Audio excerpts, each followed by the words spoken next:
Okay, today is in the revision. Now we are going to know about want to, wants to, and wanted to. Clear? So we know very well that where we have to use wants to. Okay? So wants to we can use with the subject he, she, and it, and noun. Okay? With this all subject we will write down what? Wants to. Okay? Wants to. And rather the subject we can use want to. And wants to and want to we can use for the present time, and wanted to we can use for the past time. Clear?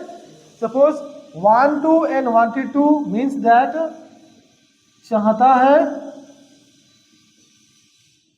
चाहती है या चाहते हैं. Okay. And wanted to means चाहता था and चाहती थी. Okay. और चाहते थे. क्लियर ना?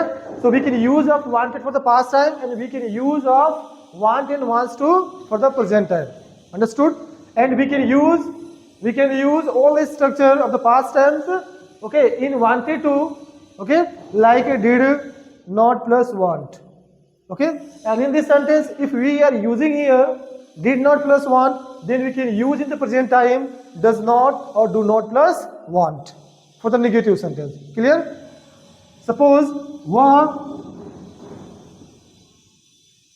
पढ़ना चाहता है. वो पढ़ना चाहता है. ये सब्जेक्ट हमारा क्या है? ही है. Then we will write down what? He wants to read. He wants to read. Sorry, he wants to read. Okay. मैं लिखना चाहता हूँ. Yes, I want to write. क्यों? क्योंकि हमारा जो आई सब्जेक्ट है वो हमारा क्या है? फर्स्ट पर्सन का है. ही सी इट हमारा नहीं है. इसलिए हम लोगों ने यहाँ पे क्या लगा दिया? वांट टू लगाया. और हमारा ये क्या था? थर्ड पर्सन था, सिंगुलर सब्जेक्ट था, इसलिए यहाँ पे क्या लगा दिया? वांट्स टू लगा दिया. क्लियर है ना? ये हमारा क्या है? अफर्मेटिव सेंटेंस है. क्या है? अफर्मेटिव सेंटेंस है. क्लियर ना? मैंने क्या किया? देखो यहाँ पे मैंने एक बहुत छोटा सेंटेंस राइट किया हुआ है. मैं बार बार कहता हूँ कि इंग्लिश स्पीकिंग में the more you think the more you speak. जितना आप सोचेंगे उतना ज्यादा बोलेंगे. यहाँ पे ऑब्जेक्ट नहीं है. ऑब्जेक्ट नहीं है. अगर मैं इसमें ऑब्जेक्ट जोड़ दूं, जैसे वो पढ़ना चाहता है, ही वांट्स टू रीड. वह एक किताब पढ़ना चाहता है तो बोलेंगे he wants to read a book. अब यहाँ पे मैंने क्या कर दिया? मैंने यहाँ पे ऑब्जेक्ट लगा दिया. क्या कर दिया? ऑब्जेक्ट लगा दिया. मैं इसको और भी बढ़ा सकता हूँ कि वह पढ़ना चाहता है, वह एक किताब पढ़ना चाहता है, वह एक किताब घर पर पढ़ना चाहता है. वह एक किताब घर पर पढ़ना चाहता है. He wants to read a book, okay, at home. At home. देखिए ना, सेंटेंस क्या हो रहा है? बढ़ रहा है. मेरी सोच बढ़ रही है, सेंटेंस क्या हो रहा है? सेंटेंस बढ़ रहा है. He wants to read a book at home. घर पे एक किताब पढ़ना चाहता है. मैं इसको और बढ़ा सकता हूँ. जैसे मैं ये कह सकता हूं कि वह एक किताब घर पर पढ़ना चाहता है अपने दोस्तों के साथ. तो क्या हो जाएगा? He wants to read a book at home with his friends. With his friends. तो जितना हमारी थिंकिंग बढ़ रही है, हमारी स्पीकिंग क्या हो रही है? उतना बढ़ रही है. समझ में आ रहा है ना? तो हमारा अभी क्या है? अफर्मेटिव सेंटेंस है. क्या है? अफर्मेटिव सेंटेंस है. तो जहां पे वांट्स टू और वांट टू लग रहा है, अगर हमारा सेंटेंस क्या हो जाए? निगेटिव हो जाए. सेंटेंस हमारा क्या हो जाए? निगेटिव हो जाए तो क्या हो जाएगा? सब्जेक्ट प्लस हम लोग क्या करेंगे? डू या डज को राइट करेंगे, प्लस क्या करेंगे? अब ये वांट टू हो जाएगा सभी के साथ. वांट टू और प्लस क्या हो जाएगा? मेन वर्ब का फर्स्ट फॉर्म प्लस होगा ऑब्जेक्ट प्लस अदर वर्ड हो जाएगा. समझ में आ रहा है ना? जैसे सीता चाय पीना नहीं चाहती है. सीता चाय पीना नहीं चाहती है तो क्या हो जाएगा? सीता के साथ क्या लगा देंगे? डज नॉट लगा देंगे. Sita does not want to take tea. देख रहे हो ना? Take tea. क्यों? यहाँ पे देखो, जैसे यहाँ पे मैंने क्या बताया? ही सी इट अफर्मेटिव था तो क्या लगा रहा था? वांट्स टू लगा रहा था. अगर यही निगेटिव हो गया तो हम लोगों ने क्या किया? हम लोगों ने डज नॉट के साथ क्या कर दिया? वांट का यूज कर दिया, वांट टू का यूज कर दिया. डॉट नॉट के साथ क्या कर दिया? want to का। तो सिंपल सी बात है, जहां पे क्या लगता था, जहां पे लगता था want to, वहां पे do not लगा देंगे, है ना। मैं लिखना चाहता हूं, मैं नहीं लिखना चाहता हूं, I do not want to write। आ रहा है कि नहीं, दिमाग समझ में आ रहा है ये सब चीजें। अब सिंपल सी बात है, हमारा ये क्या था, नेगेटिव सेंटेंस था। अगर यही हमारा सेंटेंस क्या आ जाए, अफर्मेटिव हो जाए। जैसे मैं तुम्हें पढ़ाना नहीं चाहता हूं, I do not want to teach you. मैं अंग्रेजी बोलना नहीं चाहता हूं, I do not want to speak English. मैं अंग्रेजी लिखना नहीं चाहता हूं, I do not want to write English. Sita चाय बनाना नहीं चाहती है, Sita does not want to prepare tea. Sita film देखना नहीं चाहती है, Sita does not want to watch movie, है ना। और हम लोग यहाँ पे क्या कर सकते हैं, ये सीता क्या हमारा क्या हो जाएगा, हम लोग प्रोनाउन भी लगा सकते हैं ऐसी, है ना। यानी वो एक पत्र लिखना नहीं चाहती है, she does not want to write a letter, ठीक है। तुम घर जाना नहीं चाहते हो, you do not want to go, okay, go to home. तुम मुझे पीटना नहीं चाहते हो, you do not want to beat me. तुम वहां जाना नहीं चाहते हो, you don't want to go there. समझ में आ रहा है ना। तो हमारा ये नेगेटिव सेंटेंस हो जाएगा। इंटरोगेटिव सेंटेंस स्ट्रक्चर क्या होता है, 4 ही होता है स्ट्रक्चर, अफर्मेटिव, नेगेटिव और इंटरोगेटिव का 2 टाइप्स हमारा होता है, ठीक है ना। जैसे पहला टाइप क्या हो जाएगा, क्या से शुरू होगा, क्या तुम बोलना चाहते हो, क्या तुम बोलना चाहते हो। तो सिंपल सी बात है, तुम है, तुम के साथ हम लोग डू नॉट लगाते थे, तो बस उसी डू को बाहर कर देंगे, तो क्या हो जाएगा, do you want to speak, do you want to speak, question mark हमारा हो जाएगा। क्या तुम अंग्रेजी बोलना चाहते हो, सिंपल सी बात है, ऑब्जेक्ट लगा दिया तो हो जाएगा do you want to speak English, do you want to speak English. ये हमारा क्या था, टाइप एस नो टाइप है। क्या है, एस नो टाइप है। एस नो टाइप क्यों है, क्योंकि इसका आंसर हम लोग क्या कर सकते हैं, एस नो में कर सकते हैं। कैसे कर सकते हैं, यू चेंज हो जाएगा आई में, तो क्या हो जाएगा, yes I want to speak English, yes I want to speak English. Negative sentence बन जाए तो क्या हो जाएगा, no I do not want to speak English. देख रहे हो ना, ये हमारा एस नो टाइप है। इसे हम लोग पहचान कर सकते हैं, क्या से शुरू होता है, हेल्पिंग वर्ब से शुरू होता है इंग्लिश में, और इसका हम लोग एस नो में आंसर करते हैं। क्लियर हो गया ना, इसमें कोई किसी को दिक्कत। अब अगर वांटेड की बात कर लिया जाए, किसकी बात कर लिया जाए, वांटेड की बात कर लिया जाए, तो इसका पहचान मैंने बताया यहाँ पे, चाहता था या चाहती थी। जैसे वह बाजार जाना चाहता था, वह बाजार जाना चाहता था, एक अफर्मेटिव सेंटेंस है, तो क्या हो जाएगा, he wanted to go to market, okay. वह चाय पीना चाहता था, अगर जो आ जाए तो क्या हो जाएगा,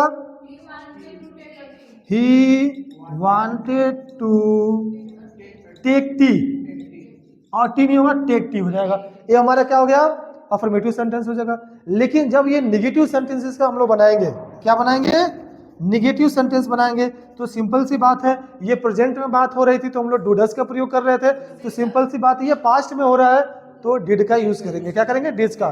तो इसका हमारा स्ट्रक्चर क्या हो जाएगा, तो सब्जेक्ट प्लस डिड लगा देंगे, नॉट लगाएंगे, प्लस ये क्या हो जाएगा, वांट टू हो जाएगा। क्या हो जाएगा, वांट टू हो जाएगा, प्लस मेन वर्ब का first form plus object plus other word. देख रहे हो ना। अब ये हमारा क्या होगा, जब निगेटिव का फॉर्मेशन चलने लगा, ये स्ट्रक्चर चलने लगा है, तो इंटरोगेटिव का भी स्ट्रक्चर यही होगा, दोनों टाइप का, ठीक है ना। जैसे तुम उसे नहीं पीटना चाहते थे, तुम उसे नहीं पीटना चाहते थे, क्या हो जाएगा, you did not want to beat. अब हिम भी हो सकता है, यहाँ पे हर भी हो सकता है, क्योंकि जेंडर क्लियर नहीं है। यहाँ पे हर भी लगा सकते हैं और हिम भी लगा सकते हैं। क्यों, because gender is not clear here, that is the reason. ये हमारा समझ में आया कि नहीं आया, डिड का भी समझ में आ गया। अगर इसी का इंटरोगेटिव हम देखेंगे, टाइप 1 की बात कर ले, तो क्या हो जाएगा, क्या वे लोग तुम्हें पैसे देना चाहते थे, क्या वे लोग तुम्हें पैसे देना चाहते थे, तो हम लोग क्या है, तो क्या हो जाएगा, डिड दे हो जाएगा ना, did they want to give you money. कोई दिक्कत किसी को? अगर इंटरगेटिव की बात कर लिया जाए, ठीक है, इसका भी आंसर हम लोग कर सकते हैं। Third person no change, third person change नहीं होता है, तो क्या आंसर हमारा क्या हो जाएगा? Did they want to give you money? बोलेंगे yes, they wanted to give. अब यहाँ पे यू है तो you change into me. Okay, yes they wanted to give me money. अगर निगेटिव बनेगा तो सिंपल से निगेटिव लगाएंगे, no they did not want to give me money. Clear हो गया ना? इसमें कोई किसी को दिक्कत? अगर इसका टाइप 2 आ जाए तो, जैसे हाँ, हम लोग उसे क्यों पढ़ाना चाहते थे, है ना? तो क्या हो जाएगा? यस, वाई डिड वी क्या हो जाएगा? वांट टू टीच उसे हिम। हाँ, जेंडर क्लियर हो तो हम हिम हर कुछ भी लगा सकते हैं। तो इसमें कोई किसी को दिक्कत है? हाँ,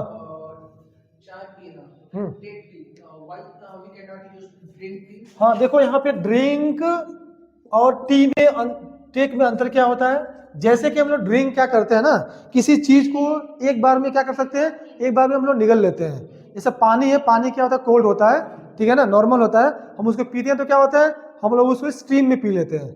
जैसे एक धारे में क्या करते हैं हम लोग पीते हैं, लेकिन चाय क्या होता है? हॉट होता है, गर्म होता है, हम लोग तो धारे में पियोगे तो क्या होगा? जल जाएगा मुंह।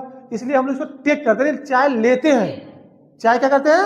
हम लोग लेते हैं। जैसे एक बार चाय पी लिया, फिर रख दिया, फिर उठाया, फिर लिया, फिर रख दिया। तो उस सिचुएशन के अकॉर्डिंग देखा जाएगा तो हम लोग क्या लगाएंगे वहां पे? टेक लगाएंगे। और पानी के लिए, कोल्ड ड्रिंक के लिए, ठीक है ना, तो हम लोग ड्रिंक लगाते हैं। हाँ, वन टाइम में हम लोग ले सकते हैं, उसको हम लोग ड्रिंक लगाएंगे।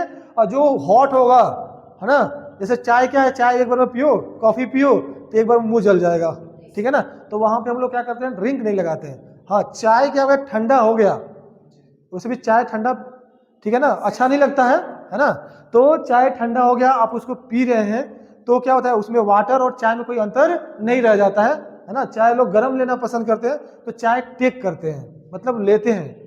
समझ में आ रहा है ना? तो उस सिचुएशन में लोग टेक लगाएंगे। क्लियर हो गया ना? कोई दिक्कत इसमें? और वांट में कोई दिक्कत? हाँ, मैं पढ़ाना चाहता हूँ। हाँ,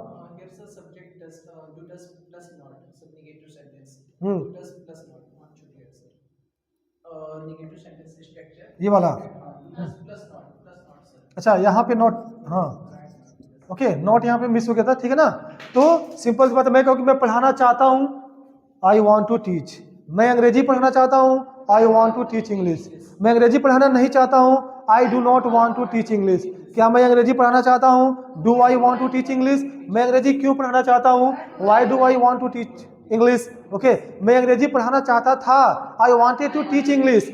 मैं अंग्रेजी पढ़ाना नहीं चाहता था, I did not want to teach English. मैं अंग्रेजी पढ़ाना चाहता था? Did I want to teach English. मैं अंग्रेजी पढ़ाना क्यों चाहता था? Why did I want to teach English, है ना। ये हमारा प्रैक्टिस था, ठीक है ना। अब एक चीज है कि डिड का जब भी हम लोग यूज करेंगे, पास्ट टाइम में जब भी हम लोग यूज करेंगे, ये डोंट मेक साउंड, ठीक है, जब भी हम लोग क्या करेंगे? वांटेड का यूज करेंगे, तो क्या करना है इसमें कि पहली बात तो सभी सब्जेक्ट के साथ वांटेड का यूज करेंगे, सभी सब्जेक्ट के साथ वांटेड का यूज करेंगे, ठीक है। अगर निगेटिव आएगा तो क्या करेंगे? हम लोग डिड का प्रयोग करेंगे। और केवल है आ जाता है, चाहता है, चाहती है, चाहते आता है, तो हम लोग क्या करेंगे? वांट टू और वांट्स टू का प्रयोग करेंगे। ध्यान में ये रखना है कि सब्जेक्ट हमारा कौन सा हो रहा है। अगर सब्जेक्ट हमारा ये आ रहा है, माई ब्रदर आ रहा है, माई फादर आ रहा है, तो वांट्स टू लगाएंगे। माई फ्रेंड आ रहा है, वांट्स टू लगाएंगे। माई फ्रेंड्स आ गया तो वांट टू लगाएंगे। ये ध्यान में रखना है ना। तभी हमारी क्या होगी? इंग्लिश जब हम लोग बोलेंगे तो हमारी इंग्लिश क्या होगी? करेक्ट होगी। जैसे हम लोग कभी स्पीच दे रहे हैं, किसी से कम्युनिकेशन कर रहे हैं, तो बहुत से लोग सी वांट लगा देते हैं। सी वांट क्या है? अब तो बोल दिए, कोई दिक्कत नहीं है कि बंदूक से निकली हुई गोली और मुंह से निकली हुई बोली। अब क्या बोल दिया? आई सी वांट, अब उसको पकड़ के तो फिर मुंह में नहीं लगा सकते हो कि नहीं वो सेंटेंस जा रहा है, उसको पकड़ के लेके आओ मुंह में, फिर हाँ सॉरी ये वाला नहीं आएगा, फिर इसको खाओ फिर दूसरा बोलो, ऐसा तो हो नहीं सकता। है ना। तो ये क्या करना है कि ब्रेन को जब बोलते हैं ब्रेन को एक्टिव रखना है। At the time of speaking we should very carefully that the sentence I am going to speak that is correct और incorrect. If the sentence okay related to the want to wants to and wanted to, it means that with the subject he she it we have to use wants to, and with the rest of the subject we have to use want to. If the sentence shows the ability of the past time, then we have to use wanted to. If the sentence shows negative sentence shows the ability of the past time, then we have to use did not plus 2, did not plus 1 plus 2. Okay, it means that while speaking we should very carefully that the sentence I'm going to speak that is correct or incorrect. Okay, means we have to rectify. If you are getting any kinds of problem regarding that or regarding grammatical fault, okay, you can talk to me. I'm here to make you understand at any cost. Understood? So do you have any kinds of problem with all things? No. Okay, so then you have to write down almost 15 sentences right now in the class. You think yourself and in Hindi and convert into English. Okay, affirmative, negative, interrogative. Okay, based on want to, wants to. Okay, do, does, and wanted to, did plus, not plus, want. Clear? Thank you.